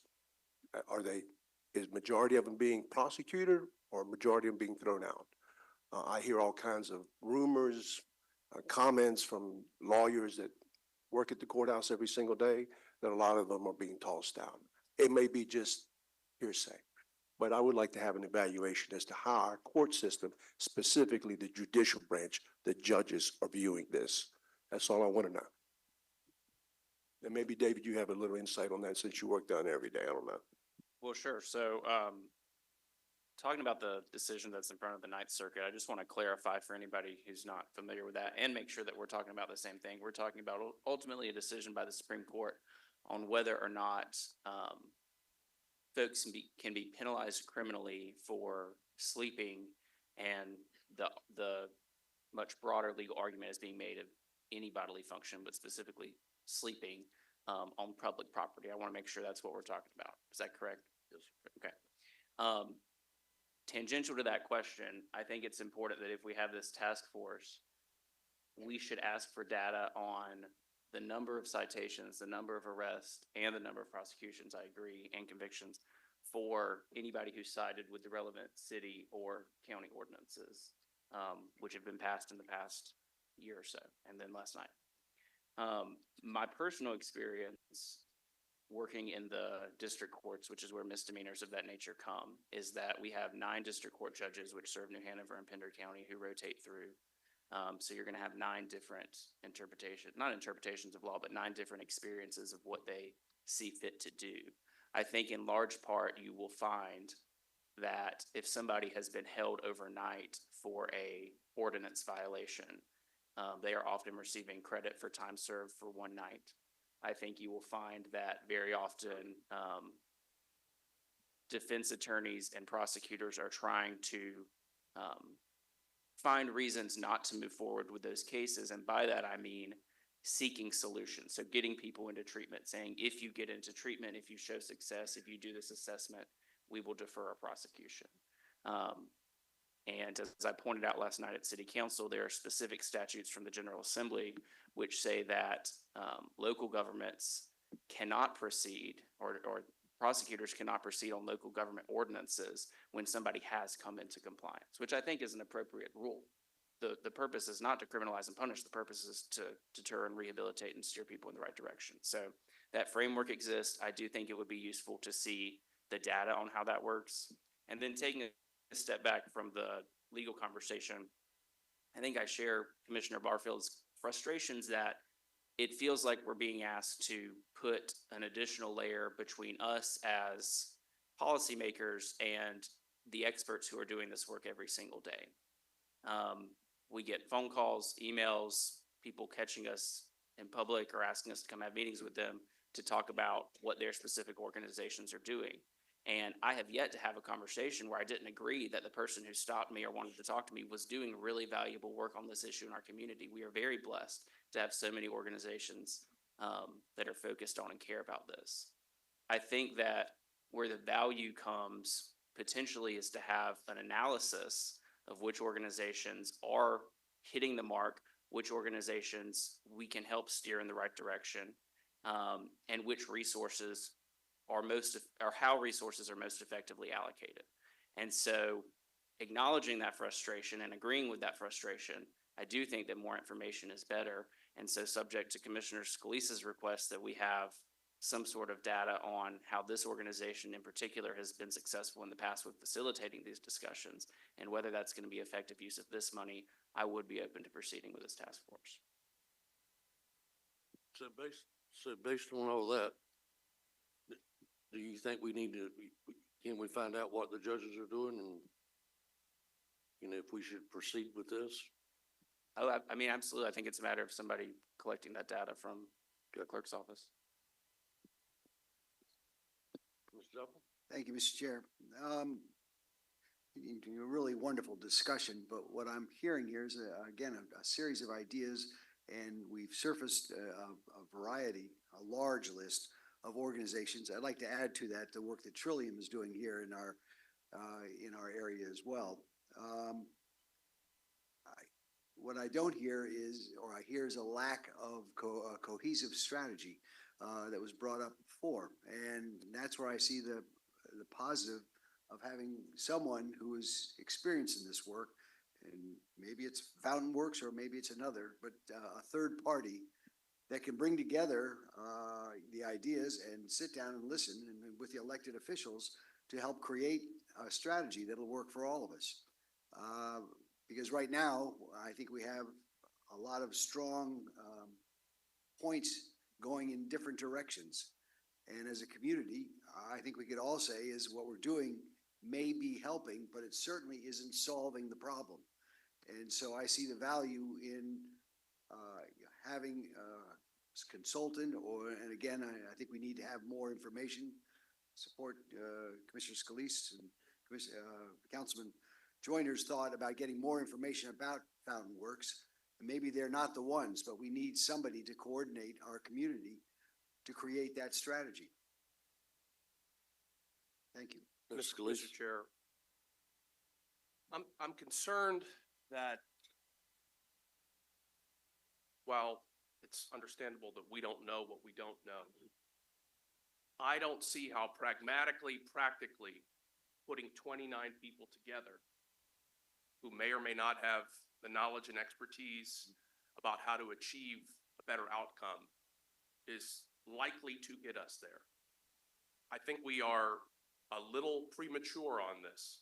There's a lot of data, a lot of information that we're all asking about, requesting, and we don't have those answers. Maybe we're not going to have those answers, but I don't see how putting 29 folks together over the course of 10 months is going to ultimately get those answers if we don't have some of these preliminary matters addressed first. I think that we are well-intentioned to be having this dialogue, and we can have another joint meeting of the city and the county anytime to discuss this and anything else that we need to.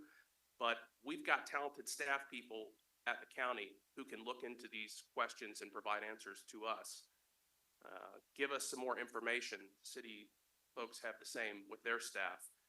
And I think that we should consider doing that before we ultimately proceed with authorizing this large body of folks who may or may not be able to accomplish anything for us. I don't, Mr. Chair, want to do precisely what you mentioned at the very beginning of this meeting. Just set up another committee, another bureaucratic body that can't accomplish anything. And then all we've been able to say is, well, we set up a committee, so we tried.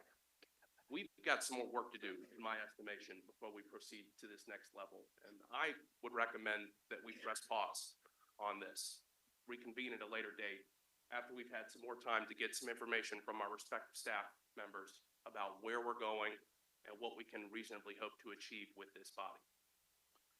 Mr. Mayor, Yes, sir. I think the community we've all heard from, and they're rightfully, demanding action from their leaders. And I would agree with a lot of the sentiments I hear that I'm also not normally an advocate for just creating additional communities. I think a 30-member community is likely too large. and will be difficult to actually get any meaningful, and meaningful things forward. I think there is a lack of cohesion around this table.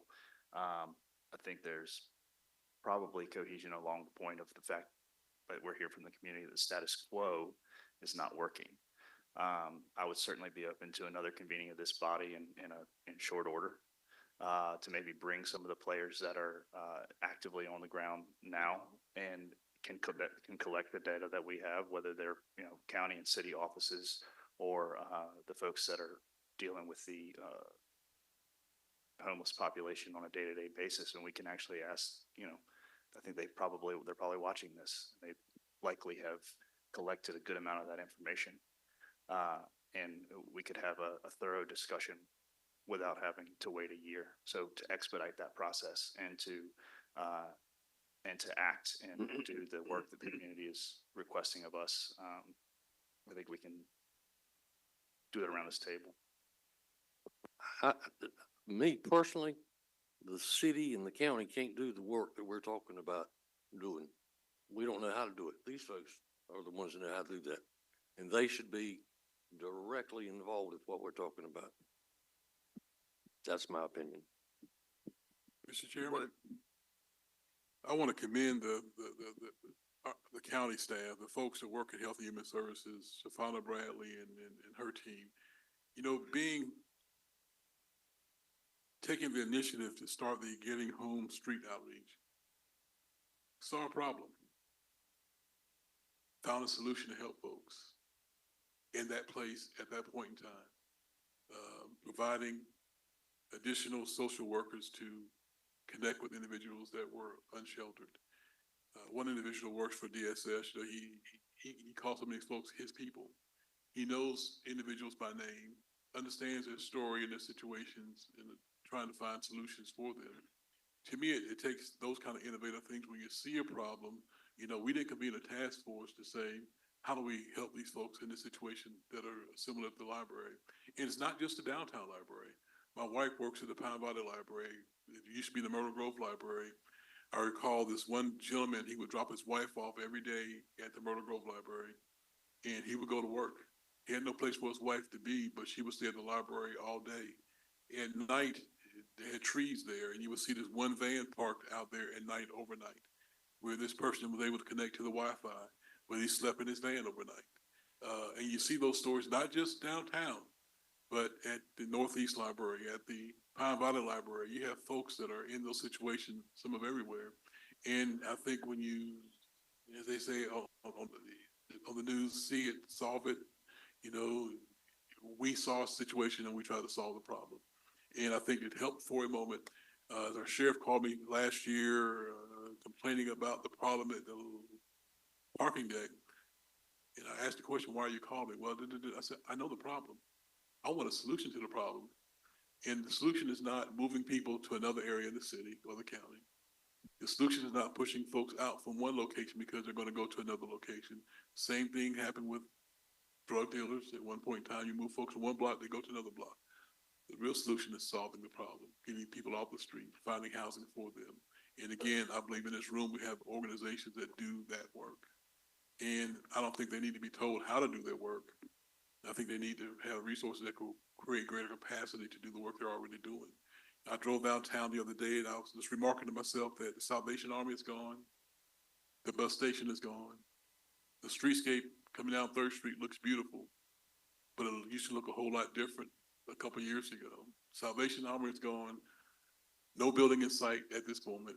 Those folks had to be put somewhere. Where are they? They're not being helped right now. But again, for me, creating another group and again, without the folks that are sitting in this room who are the experts, and us appointing other individuals that may have no idea about this situation, I don't know how you solve that problem with that. Anyway, I'll be quiet. Anybody else? So I'd Bill, like to get somebody who can answer this question for me. We're talking about this HMIS, and I'd like to know more about that as a tool, because we're all talking about we need more data. This sounds like a tool that's going to give us more data, And so what data can that tool give us? And why is it important that all organizations participate, or why do some organizations not want to participate? Thank you. I can't speak to why folks do not want to participate, but I can tell you a little bit about it. It is a data management tool, and so that's where we are able to collect that information about how long people have been homeless, where did they come from, what are their goals, and that's really what that is. And that's what we're able to report out and help determine what are the needs, where are they going, where are the gaps. So that's really what that is. Thank you. Mr. Mayor, Yes, sir. so pardon me for not being totally inclusive in the conversation. I've been multitasking, but I just wanted to share this sentiment at the beginning of the meeting. The chairman of the county commissioner said how we are here to fix this problem. And that's the thing. There's not a fix for this problem. There's not a permanent fix for this issue that we have. Not only in our community, but across the entire nation. And everywhere you go, you're going to see homelessness. But it is, I think Commissioner Barfield alluded to it, putting resources behind individuals and organizations who know what to do. You know, the chairman was correct in saying it is not necessarily the work of the city council or the county commissioners, but to partner with organizations and people who know what to do and how to get us in a better place than we are should be the goal. So this is important, and so many people have said it, that we shouldn't just meet to meet. We should actually meet, come away with a plan, and come away with some tangibles. Come away with something that is measurable, that says this is where we were, this is where we are. And again, I think we've done that. Both bodies, both governing bodies have done that to an extent. But how do we do it better? How do we minimize what's taking place in our community and stick closer to the facts than, the myth of people saying there's a white van from Myrtle Beach coming to Wilmington and New Hanover County, dropping people off and then leaving. We have to stick to the facts and of what we know and how we got here. So I just think that's the sentiment that I wanted to share with the room and the people that are listening. Thank you. I think Commissioner Zappel, the statement he made, what are we not doing? I don't know.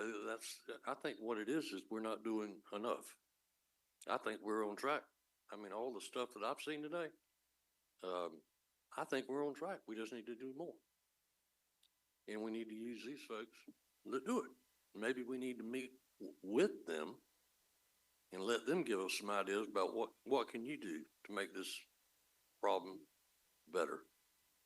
We need a lot more conversations, Mr. Chairman, with exactly those organizations, our partners at the city. But as I perhaps have already made clear, I do not think this 29-member body is the right decision at this time. So I prefer for us to say, good conversation, let's keep having it. But I don't think that we should authorize the proposal that we have before us, not at least today. Would you be interested in having another meeting with the people that actually do the work? Yeah, I think that's a great idea. Mr. Yeah. Chair, Absolutely. Let's do that. Let's sit down with each one of these individuals and talk to them about it. I think that's a great idea. actually, Mr. Chair and Mr. Mayor, that was actually going to be my last comment. Instead of creating a new committee, why don't we bring a representative from each of the ones we already have into this room and let's hear what they have to say. I don't think we need to reinvent the wheel. Already there for us, but they're not at this table having the conversation with us. Agreed. Mr. Chair, let us throw out on the table a compromise, or maybe a mid-step, I'll call it, not a compromise, a smaller working group made up of city and county commissioners, so that we don't have to go through convening all of us all together. Maybe a group of 5, 3 from the county, 2 from the city, or I don't care, swap it the other way. that can then have that series of meetings with the people who are here, who are doing it, to make it a little more efficient. I just think, any committee that I've sat in where there's 29 or 30 people, it's just too big and unwieldy, and it's very difficult to get anything specific done. And we need to have a way to gather more information in an efficient way. Just a thought. Sure, I'll chime in there. You know, I was on the Board of Commissioners when we actually voted to initially fund the COC. I think it was $25,000 was needed, as a federal requirement, as I served on the COG, and it came out of the COG. And here we are today. Again, what I'm looking for are solutions. And I go back to our county staff again. You know, when the folks at Creekwood were being displaced, it was Health and Human Services that came to the table and had a solution, you know, to help people get into hotels. But not only that piece, but also to take some of the federal dollars that we got from ARPA funds and swap those dollars out so they could get rental assistance to free up money for the Women's Housing Authority to fix its problem. And again, that wasn't a task force. That was some county employees that were working with great ingenuity and thinking outside the box on how to solve a problem that was happening today when you had 150 families that were displaced because of mold. And those folks couldn't wait for a task force to convene to figure out what kind of mold is it. Should we spray this on the mold? They needed that solutions right then and there. And it takes folks that are willing to put in the work right then and there, being empowered by leadership, number one, but financially, number two, to solve those problems. And the problem did get solved, but it wouldn't have happened with a committee on a task force. Yeah, I guess I want to reiterate and hear that we do want to hear from the people who are doing this on the ground. You got to hear from those people who are actually working in the process. But also we want to hear from those people that are affected. And then I guess one other partner I want us to make sure we bring to the table is our business partners. You know, because what? Business partners, you know, those that may have resources that could help us to get out of this situation. But you're right, it's not going to be solved like that. But I think listening to those who are doing what they do, okay, and because as we listen to those who do what they do, we may find that what they're doing we could enhance, or what they're doing we may need to say, you may need to not do that. You know, for example, just quote unquote, just feeding folks, just feeding people. That's a nice thing to do. That's great. But we need to do more than just feed them. We need to do more than just give them a sandwich or whatever, and then they go on their way. You know, we need to provide, as I said at the very beginning, the wraparound services. You know, so those things, there are those organizations that are doing that and that are part of that. And I think we need to hear from them as soon as we can and go from there.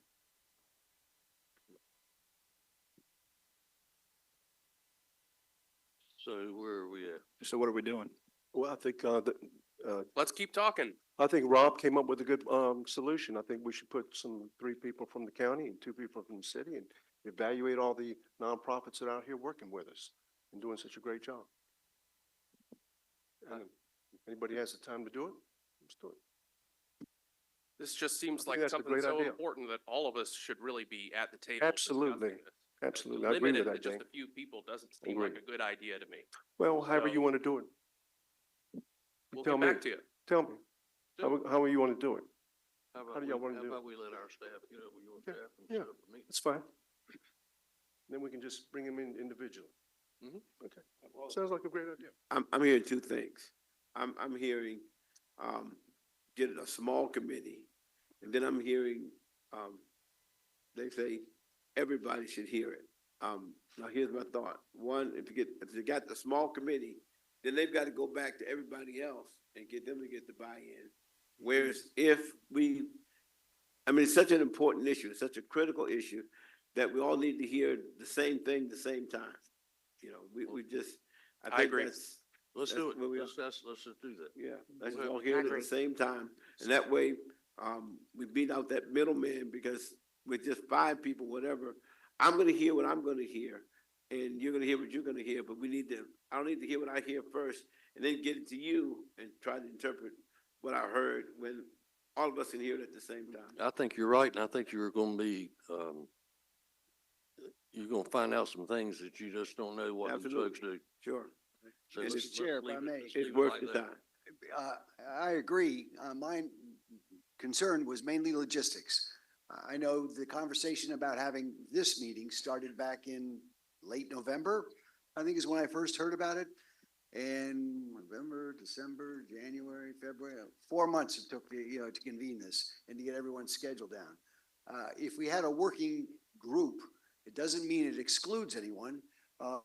Commissioner Scalise, if you were not on the group, and I would suggest that you would, anyone could sit in if you had the time to do it.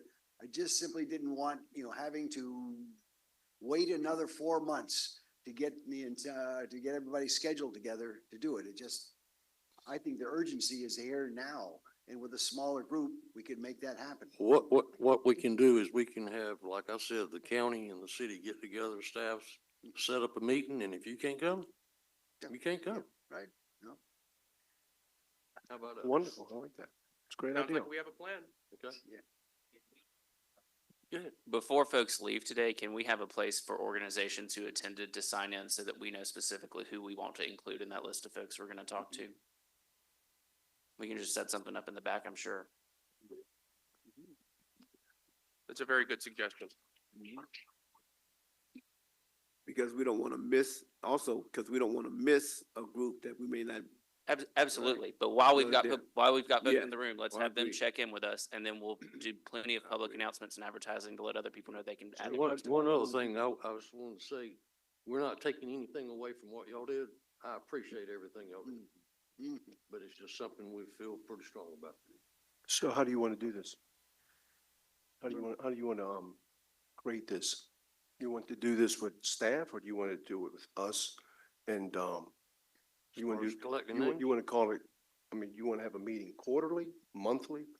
So we got a lot of different groups out here. I that think have we to need to get ahead and evaluate it, set up the and all the first, best practices. we too, need to that get we're ahead gonna and set talk up the about. first meeting.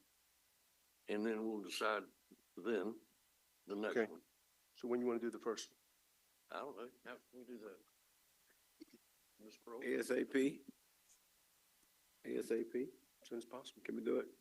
Don't mind me. ASAP? How about we'll get together and see what we can do and give you some dates and call y'all. Mr. Chair, if I might offer also, maybe on the city's website and the county's website, that's very identifiable and easy to get to, there could be a button that if you want to participate as an organization or a group that's here in town, that you could sign up to be included in it. So those people who may not have been able to make it here this morning, mainly because they're too busy out there providing services, that they can still go to the website and be included. And perhaps could they we Could they task- also, Yeah, I'm could they sorry, go also ahead. go to that website? Like, for example, those that are here today, there may be something that we've said that we're missing. And they may say, well, okay, I think you guys need to maybe consider this as well, and maybe just jot that in the website as well. You know, that's something we missed. Okay.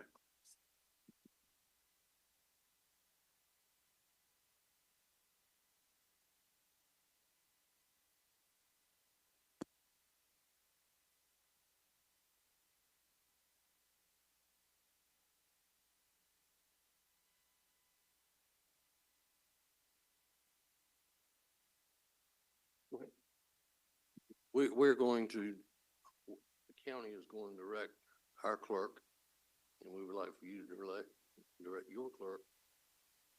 There they are. And, to set up a date that will work for all of us. Is that good? Is that good with everybody? Sure. Yes, Sure, sir. and I would hope that each one of the service providers that are in the community and in the region have an opportunity to make a presentation that day, if it takes us all day. I'm gonna put a pad right here, a little pen, and I want all of you to. tell me- Yeah, and we also want to know how much money you're gonna need, okay? Thank you. Is that done? Yeah. Stand adjourned. Jordan?